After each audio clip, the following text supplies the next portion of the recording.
Welcome to Theories and Problems in Visual Art. This is lecture number 6 in the concept series on the subject Politics and Art. I'm going to introduce the theme in a couple of slides, and then I'm going to spend the rest of this lecture on one theory by the philosopher Jacques Rancière, because it's the most influential one in the last 20 or 30 years. So the relation between visual art and politics is one of the most difficult problems in contemporary art. For most of art history, political art was made to celebrate rulers or patrons or countries. But in postmodern and contemporary art, when art has political content, it's usually aimed against structures of power. There are only a few times and places in art history when visual art has taken an oppositional stance in relation to ruling powers, when it has had a problematic relation with politics. Another example would be Chinese ink brush painting, where there is a long history of paintings that show some dissatisfaction with the court or contain a kind of overt or covert criticism of the court.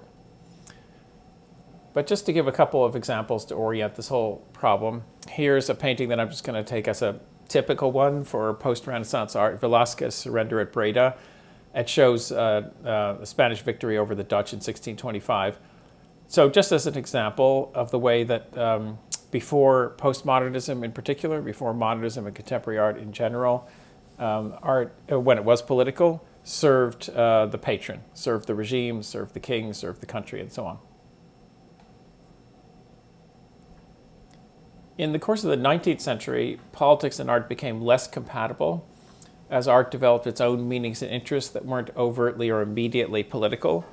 So, for example, this is a painting by Monet where you can see signs of industrialization, so there is politics in it. It's not as if it's entirely free of politics, but it obviously has other interests, and it's taking a stance very, very distant, literally and figuratively, from events of the day. So from a certain point in the 19th century on, just to say it, to put this in general terms, art either had to follow its own interests, as it did here, or just go all in on political meanings. And as an example of art that followed the older relation between art and politics, this is Vasily Surakov's Morning of the Streltsy Execution, a Russian painting showing the repression of a rebellion in what's now Red Square. So what makes this strange separation of art and politics even more problematic is that in postmodernism, for a number of people, politics is the principal purpose of art. And yet at the same time, political messages haven't always made successful art. Here's an example of an artwork which could be called a less successful, politically oriented artwork. It's Hans Hake's piece called The Business Behind Art Knows the Art of the Koch Brothers from 2014. It's 3 pictures of the Met in New York City. First, the one in the middle is just the facade, but the ones on either side are photographs of fountains outside the Met that were funded by the Koch brothers, conservative. They were conservative billionaires. So that's maybe an example of a fairly obvious and therefore perhaps less successful politically oriented artwork. And I just take this as an example of a perhaps more successful political work. This is Doris Salcedo's Shibboleth from 2007 to 8. Which is a crack in the floor of the large hall in the Tate Modern in London. And that word shibboleth refers to a massacre that's described in the Old Testament. And the word shibboleth, if you look it up, it's a passcode. It was a way of telling people that telling apart people who should be allowed to emigrate from people who shouldn't. So it refers also to scars of racism. I have a bit of a video in which Doris Salcedo talks about this.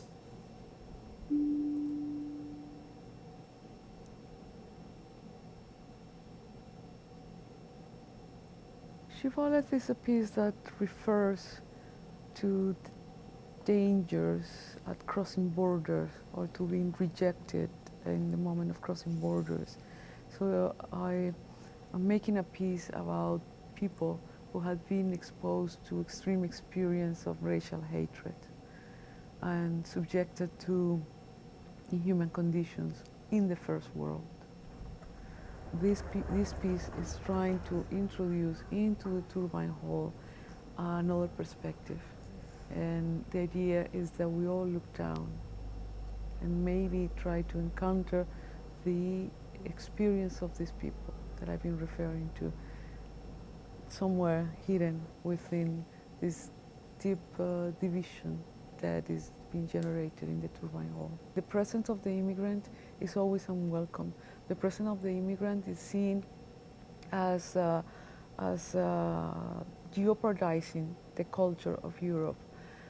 Europe is being seen as a homogeneous society, a democratic society that has learned through centuries of development, has learned to resolve the issues through dialogue. And if that is the case, then where do we place these outbreaks of racial hatred? So I think the society is not so homogeneous and is not so democratic. And there is some people that are experiencing that. So whenever the world, the earth opened in the first world, there is mesh, keeping people out or inside, as you want to see it. Anyway, keeping people. So I'd like to put this problem of politics and art as a metaphor of mixing oil and vinegar. You can mix them together, but then they might just come apart again. In Western art that leads up to contemporary international art, political content diverged from aesthetic content starting in the 19th century. So you have on the one side aesthetic paintings like Monet's that seem to appear to avoid politics.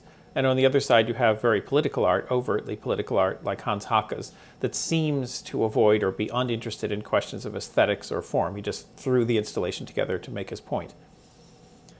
Contemporary artists who want their work to be political face this challenge. It's not how do I make this work look good, but what does the look of this work have to do with its political meanings? Can I justify the way the work looks when I think about its political meanings? Are the two related?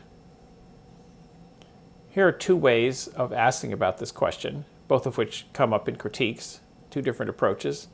First of all, you can ask in terms of formal analysis, in terms of the way that the artwork looks, how are the formal qualities of the work related to the political content? Are they related to it? Is the form of Hans Hake's installation actually equal the form of his political content, or is it something arbitrary or different?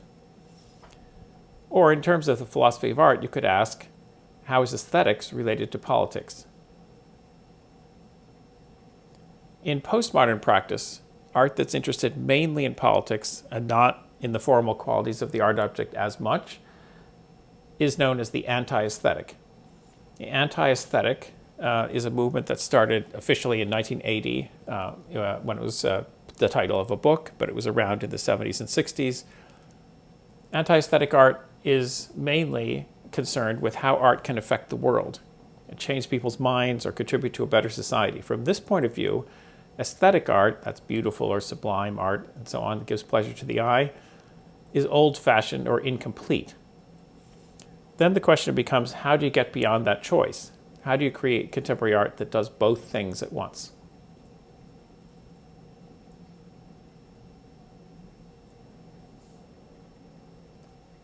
So in the last 20 years, the most influential theory about how politics and art are related is by the French philosopher Jacques Rancière. Rancière provides several histories of the anti-aesthetic, that is, the idea that art is fundamentally a political enterprise and shouldn't be concerned as much or at all with the aesthetics. Several histories of the anti-aesthetic in this book, called Aesthetics and Its Discontents, originally written in 2004.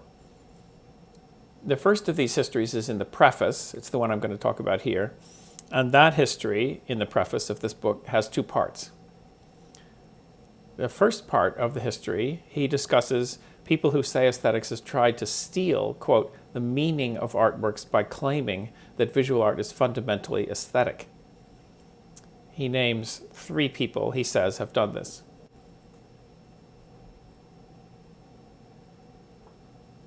The first one is the French sociologist Pierre Bourdieu, who claims that aesthetic distance serves, quote, to conceal a social reality. Aesthetic distance here means the idea that art is for contemplation and enjoyment apart from politics. So Bourdieu was a sociologist, meaning that he interpreted art as a sign of social values. He wasn't interested in the idea that art has any intrinsic meaning or value, aesthetic or political. He was really only interested in the ways that people think about and the reasons that they value art. So for him, an art museum is not full of things that are masterpieces or have any particular social, historical, or aesthetic value, or that have any particular relation to the world. They don't show any particular skill. They have no intrinsic properties. All that matters from a sociological perspective is how they're valued, how and why and where they're valued. So we value artworks in our museums as cultural artifacts, as markers of status, as signs of the way that our society is stable and prosperous, and all the rest of it. So the sociological point of view is agnostic about the intrinsic meaning or value of artworks. So for Bourdieu, aesthetics is a way of expressing a desire for elitism when it comes to fine art and for class distinctions. So we value art for these reasons. So in Rancière's account, Pierre Bourdieu, as speaking as a sociologist, believes that aesthetics has tried to, quote, steal away the meaning of artworks by claiming that art is fundamentally aesthetic, whereas actually it plays all sorts of other roles in society and culture. The second person that Rancière names as taking this position is the English art historian Tim Clark. According to Rancière, Clark thinks that, quote, behind pure art's illusion, there exists a reality of economic, political, and ideological constraints. So I should say these descriptions of Rancière's don't fit some of these people very well.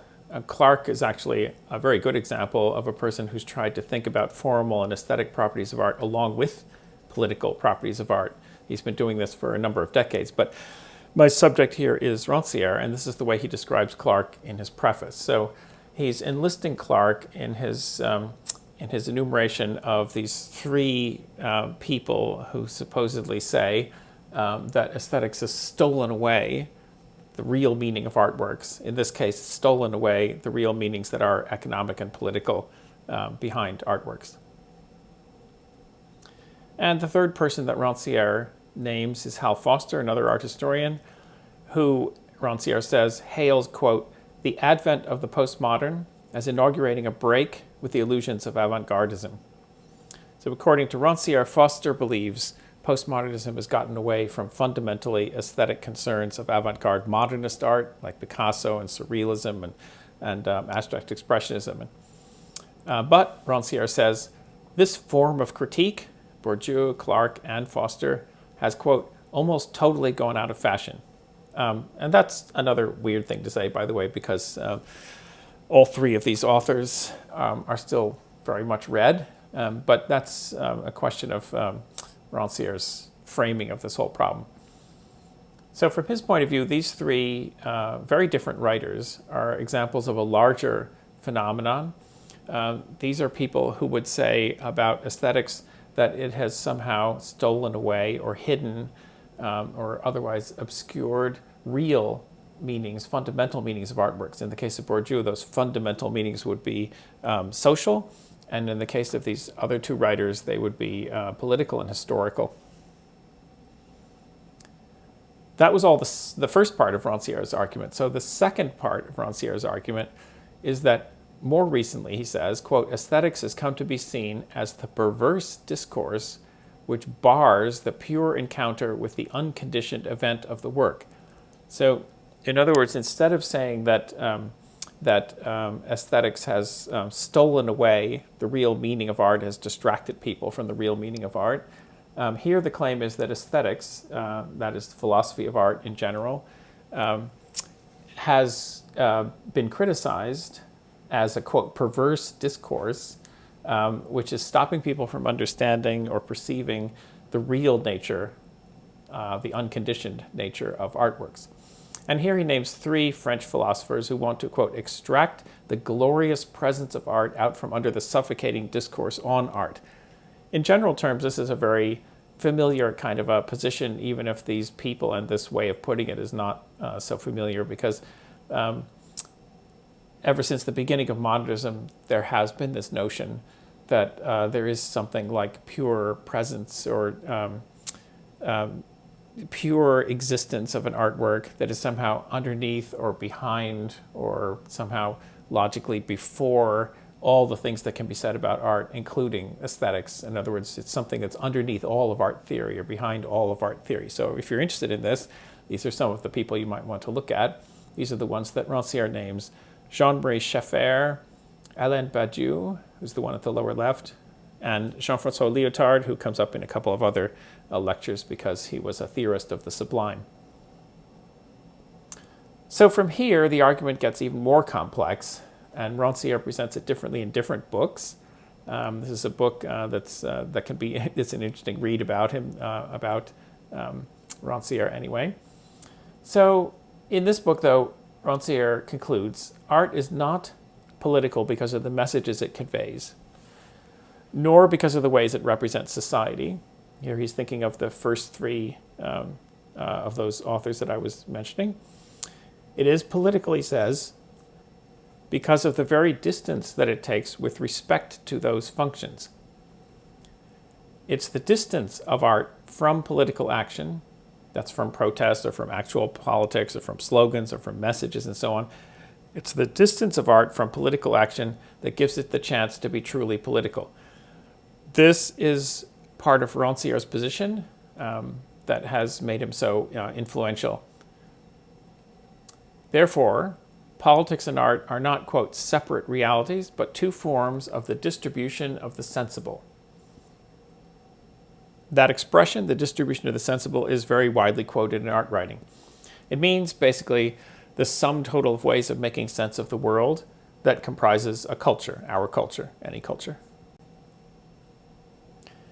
The idea is that you can't solve the problem of art and politics as long as you imagine that formal aesthetic properties of art are separate. This whole oil and vinegar problem, the way that I put it before, is a mistaken way of thinking of it, and the idea of the anti-aesthetic as something opposed to the aesthetic is a mistaken formulation, and the entire notion that in postmodernism there is this problematic separation of art that thinks of aesthetics and art that thinks of politics, all of that, he thinks, is wrong. You can't solve the problem as long as you formulate it in those ways. Instead, it's the entire surrounding culture that prompts us to think that these are separate, that politics and aesthetics are separate, and that artworks have the potential to alter that. So Rancière's philosophy has been widely used in the art world because it seems to say that artists don't need to worry if their art is sufficiently political, because both politics and aesthetics can create new forms of experience. They can, quote, redistribute the sensible, in Rancière's formulation. So even like a flower painting can be political. Even if you stay in your studio and you don't participate in politics at all, you can still be making political art. It's a very attractive idea to a whole generation of artists who worry that their art is not relevant or up to the moment or fully participatory in contemporary art because it is insufficiently or inadequately political. Artists who worry about how to put in political meanings to art when they have other concerns. It's very appealing to a wide range of anxieties about the relevance of contemporary art in society and about the ways to construct an effective artwork. Most of the time when Rancière is cited, he's cited for this reason, because this redistribution of the sensible and this claim about the necessity of rethinking the opposition between the aesthetic and the anti-aesthetic, they seem to let a lot of people off the hook by saying, maybe your art doesn't seem as clearly successful as Doris Salcedo's Shibboleth.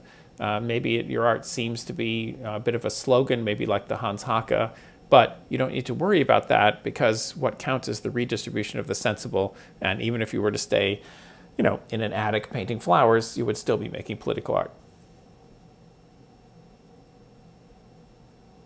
So Rancière's theory is only one of a number of different ways of thinking about politics and aesthetics in contemporary art. But notice that all the writers that I've mentioned that he cites, and of course there are many more in his books, they're all concerned about the relation between politics and aesthetics. Rancière's theory is one of just a couple of theories that try to completely reconceive the idea of politics and aesthetics in order to come up with a solution to the problem. So the full theory, as opposed to the simplified form that's been taken up in the art world is problematic for a number of reasons, and one of them is that the concepts like politics and aesthetics are themselves redefined in such a way that they may be counterintuitive. So if this is an issue for you in your own art about how your art is political or isn't political, then it's a good idea to review whatever theories you're reading carefully. So do you make a distinction between the kind of slogans that are adopted in the art world and the actual texts themselves? And just to bear in mind that this is not a problem that anybody has solved. People have been working on it since the 1960s. So the disconnect between aesthetics and politics can be reasonably said to be part of the condition of contemporary art in general.